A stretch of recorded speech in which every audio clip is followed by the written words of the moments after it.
You can't be serious about that, can you? I'm very serious about it. I'll give him credit for that because there's a lot of the bravery for running away when he got tired. No, the bravery. Sorry. No, go. Sorry. From round one, running away, jumping up and down, falling down on the floor. Yeah. $1 million. He did not, but go ahead. For a clown show. For a freaking clown show. Jake Paul embarrassed himself, embarrassed the sport, and embarrassed everyone that calls himself a fighter. Stephen A. Smith directly challenges Jake Paul following his knockout defeat to Anthony Joshua during a live interview. Smith presses Jake on why he chose to face such a high-level opponent so early, describing the choice as extremely risky. Jake answers with confidence, stating that he still has everything in place.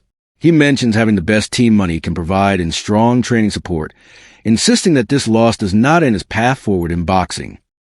Nah, definitely I need a few more fights. I'm not taking him on in my next bout, but a couple more years of experience with the team I got. I'm surrounded by the best team in the world possible that money can afford, so I'm getting exponentially better with every single fight. Following Jake Paul's bout with Anthony Joshua, Logan Paul responded to a wave of reactions from fans and critics, dismissing much of the backlash as noise from detractors who will find fault regardless of the outcome.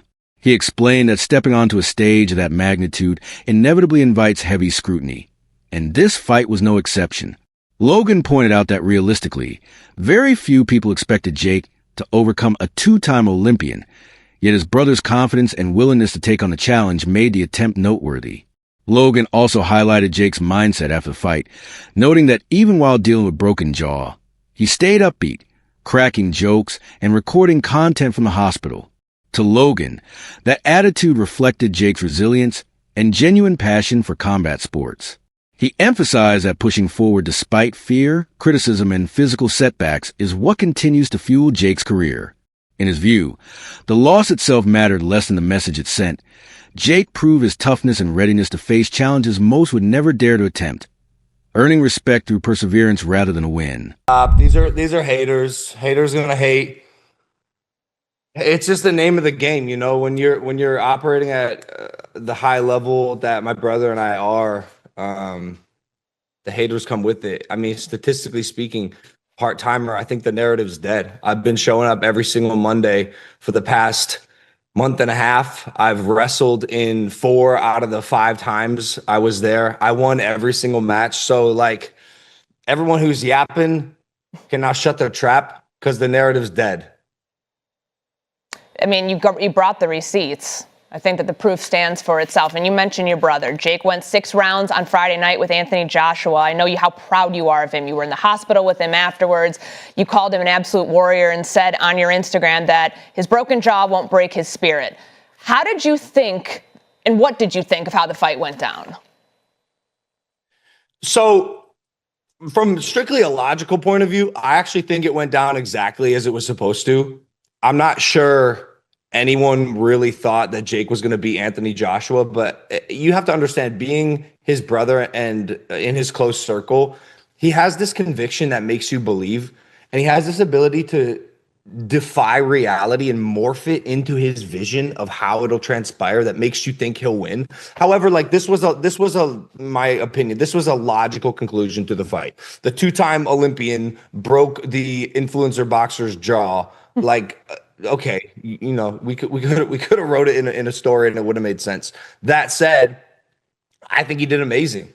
I'm incredibly proud of him. I think it was a net positive. I think the world can see now how tough Jake Paul is and how fearless he is. Eddie Hearn shared his perspective on Jake Paul's showing against Anthony Joshua, explaining that critics who said Jake was merely running missed the bigger picture. From the opening moments, it was obvious Jake had almost no realistic chance of beating someone of Joshua's level. As a result, his main goal shifted to staying alive in the fight. Hearn explains that the true benchmark was how long Jake could remain standing, and he surprised everyone by lasting the full 6 rounds. Many believed he would not survive more than a short time, yet he showed notable durability, enduring the power and skill of an elite heavyweight. While Jake was not competitive in the traditional sense, Hearn argues that surviving alone against such a high-level opponent is an achievement, Going 6 rounds under those circumstances demonstrated Jake's toughness, mental resolve, and ability to cope with extreme pressure, making his performance impressive despite the defeat. Going to say, well, Jake was running and Jake was held. But listen, I mean, at the end of the day, Jake had one job, and that was to try and survive. I mean, he was never, ever going to win the fight, ever, ever. And if you would have said to me, do I think he'll go 6 rounds? I would have said absolutely not. I mean, I felt that it would take AJ a couple of rounds to get hold of him, because I knew Jake can move a bit and he'd be moving off the back foot and he'd be holding. But it was the way that he did it, I think, was actually quite impressive. Like, not that particular part, but the way that he would, the way that he was strong in the clinch. He wouldn't let AJ get his shots off in the clinch. He made him miss a few times. And obviously AJ's been out of the ring for a while. But to be honest, I think the most fascinating thing of the whole night in terms of the fight was how he didn't get flatlined by that right hand. I mean, I said going into the fight, it's probably going to take AJ a few rounds to get hold of him. And I also said, as soon as he lands clean, the fight's over, right? He landed a few before, but the first that he landed really clean was the final shot. But, he never flatlined Jake. I mean, he did break his jaw in 2 places, which is a disaster. But there are a lot of heavyweights that would have been out cold from that right hand. I mean, one of them was Francis Ngannou in a pretty similar shot, really. Do you know what I mean? So I actually give Jake unbelievable credit for doing it in the first place, but his performance as well. I mean, I stand by the fact that I think he's just a decent cruiserweight, but like, he did go in with Anthony Joshua, and look, the world is full of criticism and opinions and negativity. Who else is doing what he's doing at what is he, late 20s? I mean, quite phenomenal. I mean, the guy's a complete madman. I'm watching him come out to that ring walk, and he's just an incredible entertainer. Stephen A. Smith went on to say that Jake Paul cannot hide behind his YouTube origins when stepping in with a truly elite fighter like Anthony Joshua. Smith argues that if Jake still sees himself mainly as a YouTuber, then he has no business sharing the ring with world-class boxers. In his view, taking part in high-stakes bouts demands complete dedication and respect for the professional level of the sport, not dependence on popularity or crossover fame. Training with professional boxing trainers for years. He takes the sport very seriously. Thank you. So let me ask you, that's the question I have, because great kid, great businessman, by the way, amazing. And I know how he does all this, the character and the persona. We keep saying that he doesn't want to be a boxer. He's not a boxer, but then Jake Paul is a boxer. Yeah, exactly. That's my point. Exactly. He's a boxer. He can fight. I respect it. So go in there against fighters. You should be climbing the ladder towards those other fighters and taking the sport seriously to the point where you're fighting actual boxers. Derek Chisora stopped short of offering Jake Paul genuine respect following his bout with Anthony Joshua, challenging the notion that merely entering the ring qualifies as courage. He rejects claims from figures such as Chris Eubank Jr., who argue that Jake deserved praise simply for stepping in and surviving 6 rounds. Chisora points out that for much of the fight, Jake was retreating, avoiding real exchanges, hitting the canvas, and throwing very few meaningful punches. In his view, courage is not defined by showing up or enduring punishment for financial reward. True bravery, he argues, involves risking one's life for a higher purpose, such as fighting for one's country. While acknowledging that Jake followed through with the event, Chisora maintains that lasting 6 rounds against a professional like Joshua does not automatically earn respect for either skill or bravery. He further criticizes Jake for turning the defeat into social media content instead of demonstrating authentic fighting courage. You're fighting someone who you're supposed to it's not supposed to look competitive. He's not supposed to hit you. He's not supposed to go more than 3 rounds. But at the same time, you need to know how to control the pressure. I think AJ's demeanor in the build-up was someone who was like, you know what, everyone's saying these things, but this is how I see it. Yeah, I rate him. He can box a bit. He did say in an interview with Steve Bunce that like, when he was talking certain things, there's a part of me that wants to punch him in his face, but I'm just going to chill. And I feel like that's how he handled the immense pressure. The last time we saw AJ fuming like this, like when he actually try to do something, was with Dylan. So we should not judge him when he says something like this, because when he don't say nothing, we say, oh, why is he not saying anything back? And when he says something, we're like, oh, what did you say that for? One analyst insists that respect should not be attached to Jake Paul in this case, arguing that the bout was driven by money rather than real competition. Inside the ring, he believes several truths were revealed, particularly Jake's constant clinching and holding, which came across as fear instead of control. The analyst adds that this reaction was understandable because Anthony Joshua was not a faded veteran, but an active and dangerous heavyweight. He notes that Joshua has a track record of delivering on his promises when he says he intends to hurt an opponent.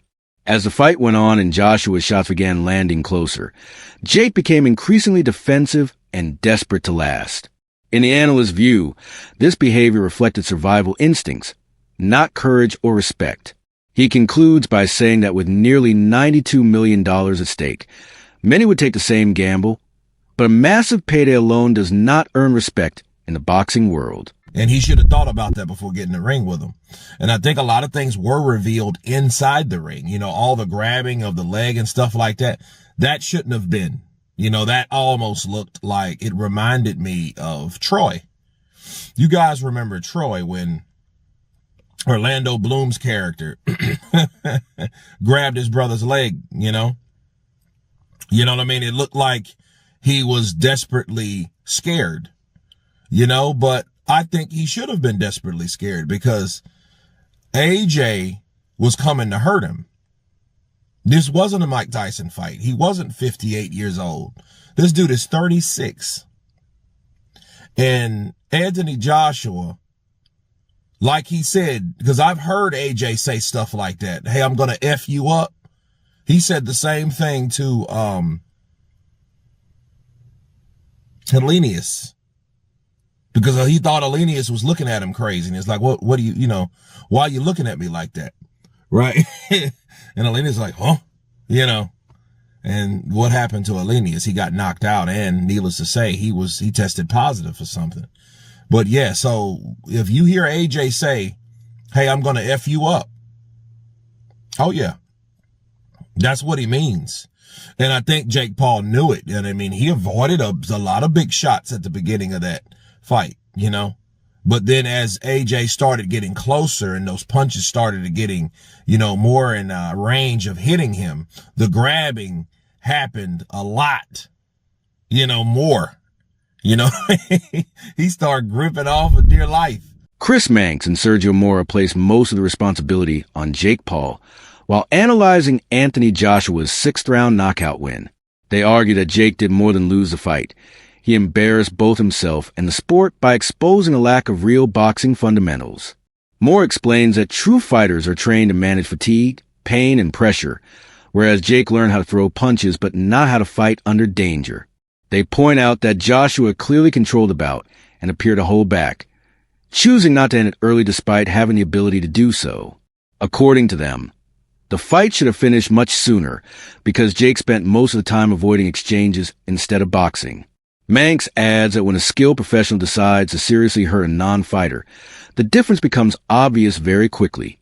Both analysts describe the fight as disappointing for viewers and harmful to boxing's image, calling it worse than expected and impossible to justify from a sporting standpoint. For a freaking clown show, Jake Paul embarrassed himself, embarrassed the sport, and embarrassed everyone that calls himself a fighter. And I've been telling you this for years. The thing about boxers is we train to be tired. We train to be hurt. We train to roll with punches. We train for a lot of things that this YouTube Disney star has been nobody. Never learned the trait. He never learned how to fight. He learned how to throw some punches. He learned how to box. And I told you it's because Jake Paul had the resources. He can have a head start in this career like you did in life, and you can make it out. But the thing is, when a fighter really wants to hurt another non-fighter, he can do it, and he can do it a lot easier and a lot faster. Anthony Joshua played with his food, and I'm going to tell you right now, he played with his food. I don't think he should have went to the 6th round, maybe the 4th at latest, because Jake Paul was running. He wasn't boxing. He was running. And every time he had a chance to try to tackle Anthony Joshua in fear, he was on his knees. It looked like he was praying. Jake Paul spent more times on his knees than you did in college praying for a girlfriend. It was embarrassing, Chris Mannix. It was embarrassing. And all the people that tuned in to Netflix and everyone else, just like the Mike Tyson fiasco that happened a couple of years ago, we feel disgusted for having to watch that. I'm not going to defend the fight. It was a bad fight. It was actually worse. You're not going to put him on. You're not going to put him on the cover of Sports Illustrated again? No, because we put him on the cover of Sports Illustrated for very different reasons than boxing. It was a power issue, as you know. But I'm not going to defend the fight. Ben Shalom strongly criticizes the Anthony Joshua versus Jake Paul fight, calling it a freak show that crosses a dangerous line. He says that while some crossover events can be treated lightly, this matchup is different because of the very real risks involved. As a boxing promoter, Shalom explains that he regularly sees how serious the medical side of boxing is and how quickly fights can become dangerous if not handled properly. He warns that these bouts are often viewed as entertainment and quick money grabs until someone suffers serious harm. According to Shalom, this kind of fight makes a mockery of boxing and damages the sport's reputation. He adds that many people in the industry remain silent because of the money involved, but fans, young viewers, and sponsors may begin to believe this is what boxing truly represents. Shalom stresses that boxing is one punch away from tragedy and argues there is no justification for a mediocre fighter from another background jumping weight divisions to face a two-time world champion. What's your worldview, Ben, on the Jake Paul, Anthony Joshua circumstance? I mean, a lot of people talking about the discredit it does to boxing. I don't put it in the category of boxing. I put it in the category of entertainment and Anthony Joshua being introduced to America as a media star.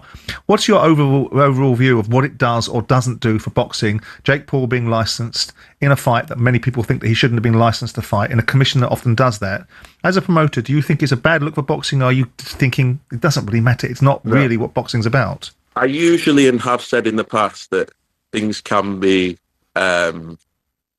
things, you've got to take it for what they are. But in this occasion, I do think it is a freak show, if I'm honest. I also think it's dangerous. I'm sat here as a boxing promoter and I see what goes on with the medicals before and after fights and how dangerous the sport is. And I saw Callum Simpson. The fight should have been stopped way before it was, but was in trouble on Saturday night. It's all a bit of fun and it's all a money grab until someone gets seriously hurt, seriously damaged. And then the whole sport comes into disrepute. For me, it makes a mockery of the sport of boxing. For me, no one in the industry wants to talk badly about it because everyone's lined, the pockets are getting lined. And when you look at that, and kids will look at that, and fans will look at that, and sponsors will look at that and think that is boxing. As I say, we're one punch away from something serious, and yeah, it's Ben, on the flip side of that argument, mate, you will tell me that you knew that Chris Eubank wasn't right to go into that fight. No, but let's be completely honest, right?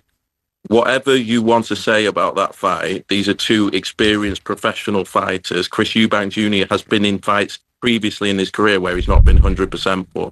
Duke McKenzie criticizes the overall level of competition Jake Paul has been facing, describing it as extremely poor. He argues that fighters from his own gym, many of whom are not elite professionals, could perform just as well or even better in these crossover bouts. McKenzie mocks the idea of being labeled a world champion after a short fight against weak opposition, suggesting such titles carry little real meaning. He adds that these events are driven more by easy money than genuine risk, claiming his gym fighters would not even get hurt in similar situations. McKenzie also voices frustration with athletes from other sports entering boxing, emphasizing that boxing is an elite discipline that should not be treated casually or diluted by novelty competitions. Because it would take a lot of my time and a lot of my patience to train these guys. Now, they don't know a right hook from a meat hook. They don't know a jab, from a proper boxing jab to a jab in the arm with an injection. They haven't learnt the basic fundamentals. Nobody's taught them to keep their hands up and their chin down. Nobody's taught them how to jab properly. Like I say, these guys were just swinging shots on a wing and a prayer. And it was quite painful to watch. I don't know who coaches these guys. I don't know. Maybe they're MMA, maybe they're kickboxers, maybe they're professionals in their chosen field, but they're not being trained by boxing coaches. That's clear. what I would do, you'd have to strip them down and start from square one. And I mean, I've got a lot of guys in my gym, and a lot of these guys probably would do better if they entered this Misfits competition. I'd have guys from my gym calling themselves world champion, because at the end of the 6 rounds, Timur was crowned and still heavyweight world Misfits champion. Well, if that's the level of opposition, I might even head a few of my guys into that, see if they can't nick a few quid. They're not going to get hurt. It's, what surprises me about all of these crossover organisations that want to, you've got footballers that want to be boxers, you've got MMA that want to be boxers, you've got boxers that want to be boxers, you've got table tennis, you've got cricketers, you've got name any sport you want, rugby. You've got a lot of these guys that actually